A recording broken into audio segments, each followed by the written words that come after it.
We actually like the US banking sector compared to global financials, and that's for a number of reasons. The first is that the overall level of interest rates in the United States is higher than in many countries in Europe and in Japan, for example.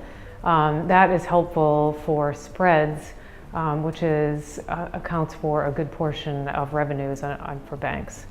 The second is that interest rates should rise more quickly than they will in some other countries. The Fed started raising rates in December of 2015 and has raised them several times since then.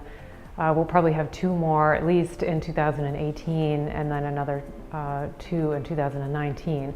And so that will be helpful to bank margins and profitability. Another thing is that the capital levels in the United States, when we think about leverage levels, for example, in the US, the capital levels are higher as compared to many other countries.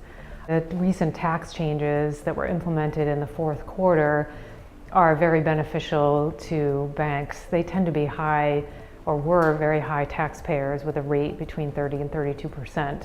Post-tax reform, that's made the rates closer to 20 to 22% on average. So that's going to increase the profitability of the US banks as well. Regulation is softening a little bit in the United States, so that will lighten the regulatory load for a lot of companies in the United States.